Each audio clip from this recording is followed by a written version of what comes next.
전쟁에 이기기 위해서는 무엇보다 전투를 잘해야 하지만 그에 못지않게 중요한 것이 바로 보급입니다.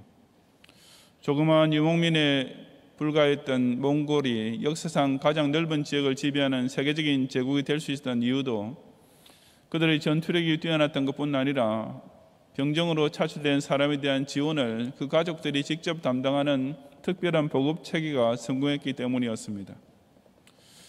유럽을 주름 잡았던 나폴레옹이 러시아 원정에서 실패하고 만 것은 광대한 러시아 대륙을 횡단함으로써 그 엄청난 대군의 보급에 큰 차질을 빚은 데부터 비롯되었습니다.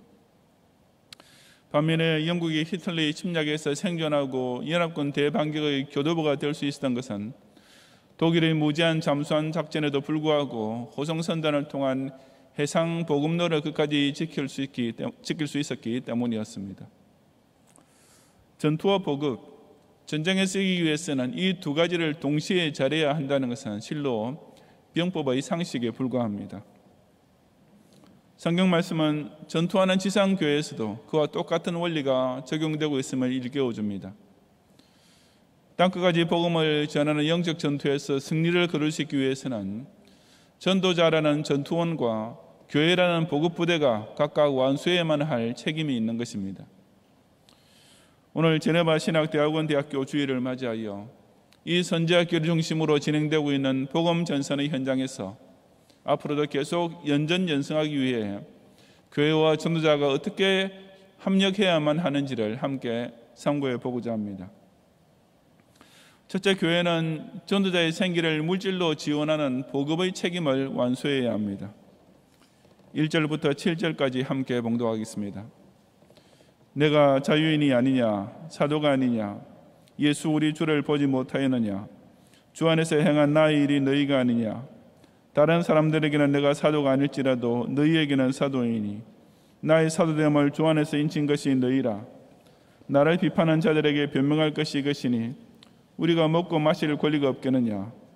우리가 다른 사도들과 주의 형제들과 게바와 같이 믿음의 자매된 아내를 데리고 다닐 권리가 없겠느냐. 어찌 나와 바나바만 일하지 아니할 권리가 없겠느냐. 누가 자기 비용으로 군복무를 하겠느냐. 누가 포도를 심고 그 열매를 먹지 않겠느냐. 누가 양떼를 기르고 그 양떼의 젖을 먹지 않겠느냐 라고 했습니다. 당시 고린도 교회 안에는 바울의 사도직을 의심하고 도전하는 무리들이 있었습니다.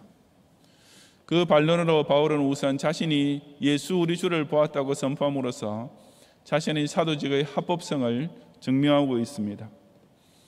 부활하신 예수 그리스도를 직접 목격하는 것이 사도의 필수 자격 중 하나였기 때문이었습니다. 또한 너희, 즉 자기가 전도해서 예수 그리스도를 믿게 만든 고린도 교회 교인들이 그 자신의 사도됨을 주 안에서 인친 증거라고 밝혔습니다.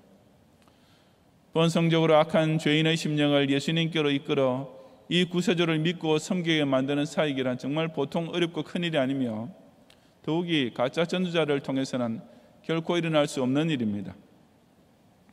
그런 까닭에 바울을 통해 고린도에서 예수님을 믿는 신자들이 많이 생긴 것이야말로 그가 진짜 주의 종인 것을 명백히 밝히는 증거가 될 수 있었던 것입니다. 자기를 비판하는 자들 앞에서 이처럼 자신의 사도직의 정당성을 밝힌 후에 이어서 바울은 그 사도직에 따라오는 당연한 권리 하나를 그들에게 변명, 즉 답변해 주고 있는데 바로 4절 이하 7절까지의 내용입니다. 여기서 주의 형제들이란 야고보 등 예수님의 동생으로서 초대교회의 지도자가 되었던 자들을 가리키는 말입니다. 먹고 마실 권리나 아내를 데리고 다닐 권리란 사도들이나 교회의 지도자들 역시 보통 사람처럼 의식주 생활이나 결혼 생활을 누릴 권리가 있다는 뜻입니다. 바울 자신도 다른 사도들처럼 일하지 아니할 권리가 있다는 말은 어떤 직업을 가지지 않고 단지 교회로부터 사례를 받아서 생계를 꾸려나갈 권리를 가리킵니다. 그것은 마치 군인이 식량이나 군장을 자기 비용으로 스스로 충당하면서 복무하지 않는 것과 마찬가지이며 농부나 목자가 자기 밭이나 목장에서 얻은 산물을 먹을 권리가 있는 것과 조금도 다를 바 없었습니다. 그러므로 하나님을 쓰시는 군사여 농부여 목자된 사도들 역시 교회로부터 물질적인 대가를 받을 권리가 당연히 있다는 논리인 것입니다. 이어서 바울은 그 논리가 비단 사람의 이해대로 일반 사회생활의 관례에만 따라서 하는 말이 아니라 율법도 역시 분명히 확증해 주는 것임을 밝히고 있습니다. 이어지는 8절부터 12절 상반절까지 함께 봉독하겠습니다. 내가 사람의 이해대로 이것을 말하느냐? 율법도 이것을 말하지 아니하느냐? 모세 율법에 곡식을 밟아 떠는 소에게 망을 씌우지 말라. 기록하였으니 하나님께서 어찌 소들을 위하여 염려하심이냐? 오로지 우리를 위하여 말씀하심이 아니냐? 과연 우리를 위하여 기록된 것이니 바꾸는 자는 소망을 가지고 알며 곡식 떠는 자는 함께 얻을 소망을 가지고 떠는 것이라. 우리가 너희에게 신령한 것을 뿌렸은즉 너희의 육적인 것을 거두기로 과하다 하겠느냐? 다른 이들도 너희에게 이런 권리를 가졌거든 하물며 우리일까 보냐? 라고 했습니다. 곡식을 밟아 떠는 소에게 망을 씌우지 말라는 말은 신명기 25장 4절에서 인용한 것으로서 타작을 시키는 소 입에 망을 씌워 굶기지 말라는 뜻입니다. 짐승도 일을 하고 나면 먹이를 받아 먹는 것이 당연한데 하물며 신령한 것을 뿌리는 복음 전도자들이 육적인 것을 받는 것이야 두말할 필요가 있겠느냐는 말입니다. 그리고 그 말씀 바로 하나님께서 오로지 우리 즉 사도들을 위하여 말씀하신 것이라고 바울은 재차 강조했습니다. 나중에 13절에서 밝히듯이 성전의 일을 하는 이들과 제단을 섬기는 이들이 그 성전에 바쳐진 제물과 헌금으로 생계를 유지했던 것과 마찬가지로 하나님의 명을 유지했던 것도 역시 하나님의 명을 따라서 구약시대 때부터 지켜져 온 자연스러운 관례였던 것입니다. 이 점에 있어서는 예수님 또한 똑같은 말씀을 강조하셨습니다. 누가복음 10장 7절에서 주님께서 70인 제자들을 파송하시면서 그 집에 유하며 주는 것을 먹고 마시라. 일꾼이 그 삭슬 받는 것이 마땅하니라고 하셨습니다. 본문 14절에서 사도 바울이 이와 같이 주께서도 복음 전하는 자들이 복음으로 말미암아 살리라 명하셨느니라고 언급한 것이 바로 그런 예수님의 말씀을 두고 하는 말입니다. 주께서 명하셨느니라. 간단히 말해서 교역자에 대한 사례나 전도자에 대한 물질적 후원은 바로 예수님의 명백한 명령인 것입니다. 민수기 18장 21절에서도 하나님께서는 내가 이스라엘의 11조를 레위 자손에게 기업으로 다 주어서 그들이 하는 일 곧 회막에서 하는 일을 감나니라고 말씀하셨습니다. 하나님께서는 헌금 중에서도 가장 중요한 헌금인 11조 용도가 바로 제사장과 레위인의 생계를 위해 쓰이도록 제정하셨던 것입니다. 교회 재정에 있어서 교역자의 사례를 우선적으로 해결해야 하는 것은 결코 목사 욕심에서 나온 발상이 아니라 이처럼 하나님께서 신이 그렇게 정해놓으셨다는 사실을 똑바로 깨달아야 합니다. 장로교 헌법에 15명의 세례교인이 모이면 교회 창립을 할 수 있도록 정해놓은 것도 바로 그런 맥락입니다.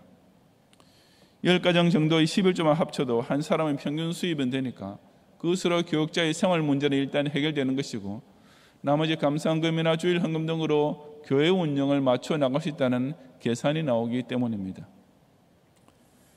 원로 목사님께서 옛날 미국에 있는 어느 한인교회 창립 예배에 설교하러 가셨다가 그 교회가 아직 담임 목사의 사례를 예산에 포함시키지 않은 것을 아시게 되었습니다. 그 교회는 개척 교회이긴 했지만 벌써 교인들이 7, 80명 모이고 재정적으로 이미 기반을 잡아가고 있던 교인데도 그랬던 것입니다. 그런데 그 창립 예배 전날 저녁인가 교인들이 함께 식사를 하면서 원로 목사님께 목사님 우리 교회는 정말 잘 되어가고 있습니다 라고 자랑을 했던 모양입니다. 그저 원로 목사님께서는 교회 집사들이 담임 목사 사례도 정해놓지 않고 교회가 잘 되어간다고 말하다니 이게 뭐가 잘 되어가는 교회입니까? 라고 호통을 치셨습니다. 물론 그 교회는 당장 담임 목사의 사례를 결정하고 예산에 반영했습니다. 이처럼 교회 형편이 약한 것이 문제가 아니라 그저 개척교회 할 때는 목사 사례는 교회 재정의 우선순위에서 뒤로 밀려나가는 것이 당연하다고 생각하는 사고방식이 진짜 문제입니다. 목사가 다른 직업을 병행하거나 사모님이 직장을 가지고 있어서 사례를 받지 않고서 목회를 하는 것이 뭔가 더 순수하고 고결한 일처럼 여기는 것. 이것은 아주 빗나간 사고방식인 줄을 깨달아야 합니다. 목사가 직접 돈벌이를 하게 되면 기도할 시간 설교 준비할 정성이 어쩔 수 없이 나누어지기 마련이며 목사가 생활에 구차해지면 아무래도 목회에 마음 놓고 전념하기가 어려워질 수밖에 없는 것입니다. 하나님께서는 전투원과 보급부대를 결코 그렇게 비효율적으로 운영하고 계시지 않으십니다. 목사가 육신의 것을 스스로 얻으려고 바쁘게 살아야 하겠습니까? 아니면 신령한 것을 뿌리기 위해서만 바빠야 하겠습니까? 목사에게 있어서 스스로 부업을 가지고 돈을 벌어서 교회 재정의 부담을 줄인 것과 그저 기도와 말씀에 전무하여 한 명이라도 더 믿게 하고 구원의 확신을 얻게 하는 것, 이 둘 중에 어느 것이 더 중요하겠습니까? 일전에 우리 교회에서 파송하는 선교사님께서 주일 밤 예배 설교 중에 이런 뜨거운 간증을 하셨습니다. 그 어려웠던 IMF 시절에 타교단에서는 선교사에 대한 지원 역시 줄어들거나 중단된 일이 빈번했지만 경양교회에서는 잠시도 중단되지 않고 매달 꼬박꼬박 선교지를 보내주는 덕분에 얼마나 큰 힘이 되었는지 모른다고 감사하셨던 것입니다. 그런 꾸준한 지원은 몇 년 전에 교회 사태 발생 때에도 변함이 없었고 지금 코로나 바이러스로 인해 재정이 어려운 중에도 여전히 지속되고 있습니다. 왜냐하면 그것이 바로 교회가 복음 전선의 보급부대로서 당연히 감당해야 할 역할이요 무슨 일이 벌어지더라도 꼭 완수해야 할 책임이기 때문입니다. 이처럼 비단 본교회 교육자들뿐 아니라 교단과 선교지리까지 이 세계를 받은 교회를 의지하며 신학을 공부하고 개척교회를 세우고 선교의 최전선에 나가 있는 모든 일꾼과 군사들을 위해 끝까지 보내는 자의 지원에 정성과 힘을 다하는 성도들이 되시기를 바랍니다. 둘째로 전도자는 물질에 연연하지 않고 오직 복음을 전파하는 전투적 사명에만 전념해야 합니다. 12절 하반절부터 14절까지 함께 봉독하겠습니다. 그러나 우리가 이 권리를 쓰지 아니하고 범사에 참는 것은 그리스도의 복음에 아무 장애가 없게 하려 함이로다. 성전의 일을 하는 이들은 성전에서 나는 것을 먹으며 제단에서 섬기는 이들은 제단과 함께 나누는 것을 너희가 알지 못하느냐. 이와 같이 주께서도 복음 전하는 자들이 복음으로 말미암아 살리라 명하셨느니라. 아멘. 지금까지 사도로서 당연히 받을 수 있는 권리에 대해 제3제사 강조해왔다는 바울은 여기 와서 그러나 우리가 이 구원을 쓰지 아니하고 라고 했습니다. 이 말씀은 사도 바울이 다른 사도들이나 교회의 지도자들과는 달리 교회로부터 일정하게 정해진 사례를 받지 않았던 것을 뜻합니다. 잘 알려진 대로 사도 바울은 장막 만드는 특별한 기술을 가지고 있었기 때문에 그것을 부업으로 삼아 자기 전도 여행에 드는 비용을 스스로 충당했었습니다. 물론 빌립보 교회 등 물질적으로 사도 바울의 전도 사역을 꾸준히 후원한 교회가 분명히 있었던 것도 사실입니다. 그러나 당시는 아직 재정적으로 약한 개척교회들이 대부분이었고 사도 바울이 전도하러 다닌 지역은 주로 아직 교회가 하나도 없는 곳이었기 때문에 조직적인 지원을 받기란 어려울 수밖에 없었던 것입니다. 그처럼 물질적으로 후원을 넉넉히 받지 못했던 것은 분명히 사도 바울의 전도 사역에 많은 어려움을 주었을 것이 틀림없습니다. 그런 어려움에도 불구하고 그가 범사에 참는 자세를 지켰던 이유는 단 한 가지, 그리스도의 복음에 아무 장애가 없게 하려 하는 이 목적만을 달성하기 위해서였습니다.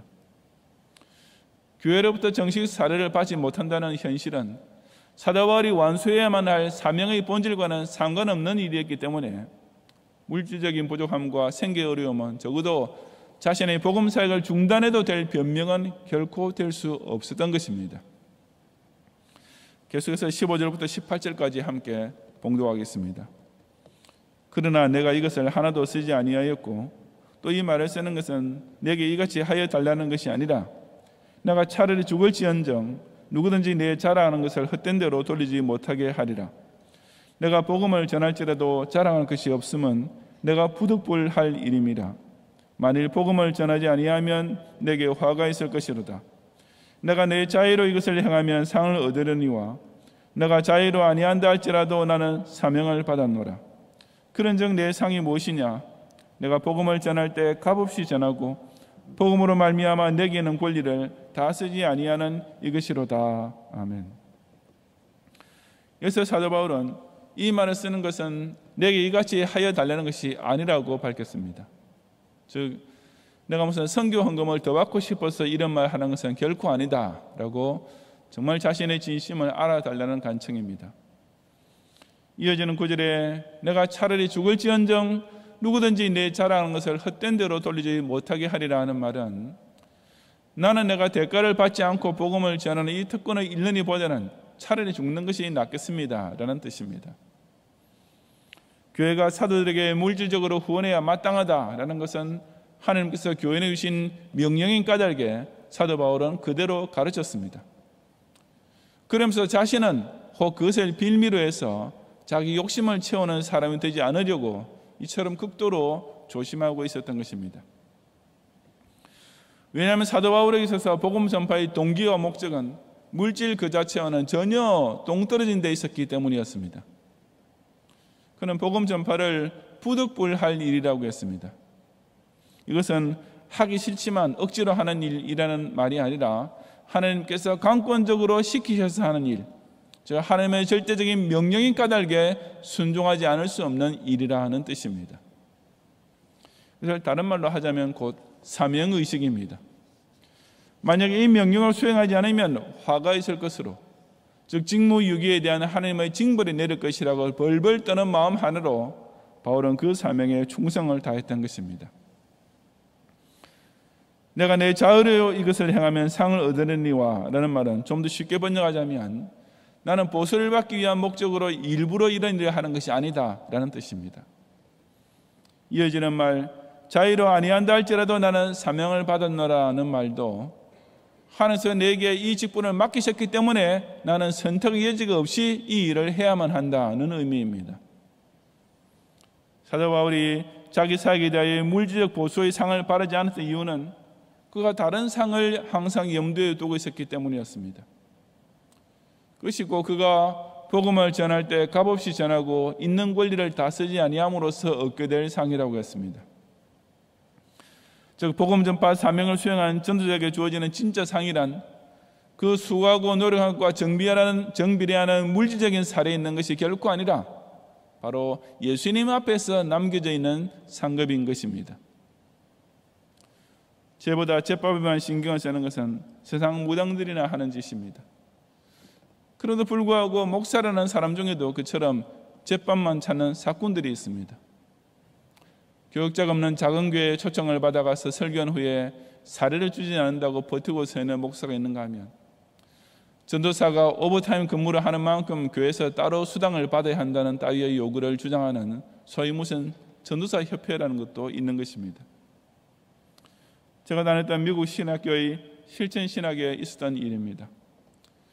교수님이 신학생들은 앞으로 어느 교회로부터 교역자로 초청을 받게 될 때 어떻게 대처할 것인지에 대하여 항목별로 응답하는 숙제를 주셨습니다. 그 질의 항목 중에 하나가 교역자의 사례에 대해서는 어떻게 할 것인가 라는 것이었습니다. 저는 그 안에다가 사례는 초청하는 교회 쪽에서 정해주는 대로 받을 것이고 만약 그것이 내 생활에 부족하면 다른 방법을 통해서 채울 수 있도록 강구해 보겠다라고 썼습니다. 나중에 교수님께서 되돌리신 평가란에 보니 나도 전적으로 동의한다라고 되어 있었습니다. 그런데 나중에 그 문제에 대해서 수업 시간 중에 잠시 토의가 벌어졌는데 대부분의 미국 신학생들은 저와 교수님의 생각에 동의하지 않는 것을 보고 정말 놀랐습니다. 그런 학생들의 주장은 어떤 교회에서 초청을 받을 때 목사 쪽에서도 자기가 요구하는 사례 액수를 밝히고 그것이 분명해진 후에 수락해야 한다는 것이었습니다. 오랜 토론 후에 결국에 가서는 교수님께서 목사의 직분은 돈을 위한 것이 아니다라는 말로 잘라서 결론을 내리시긴 했지만 그처럼 미국에서 가장 보수적인 교단에 속한 신학생들까지도 그런 사고방식을 가지고 있다는 것은 제게 정말 뜻밖이었습니다.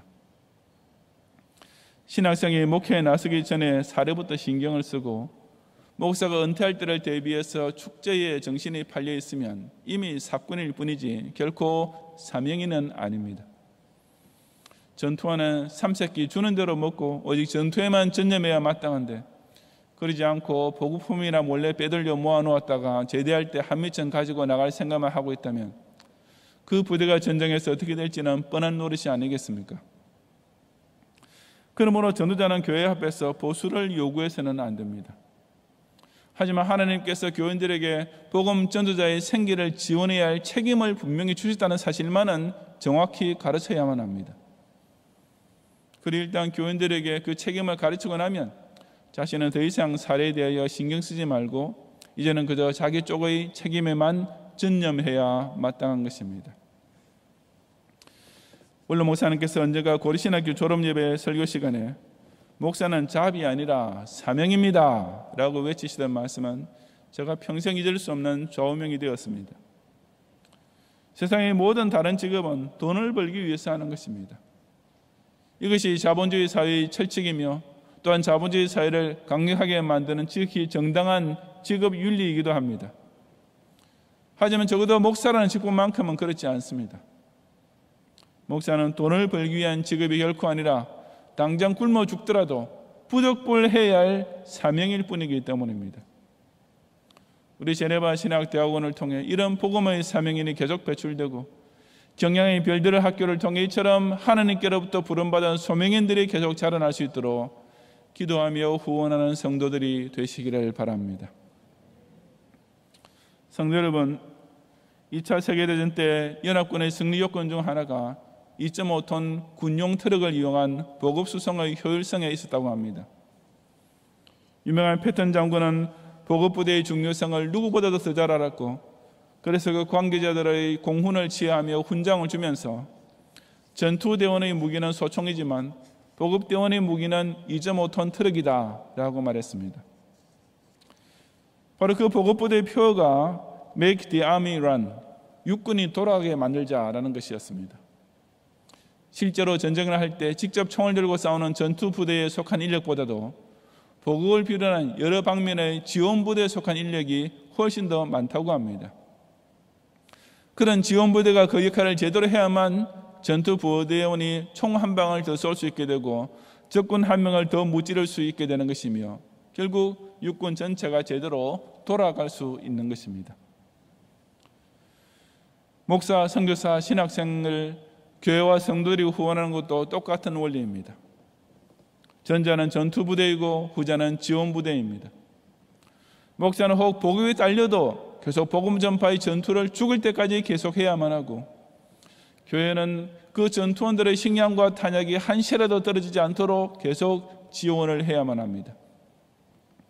이처럼 각자 맡은 분야의 책임에 충실할 때 전투하는 지상교회는 비로소 제대로 돌아가게 되는 것입니다.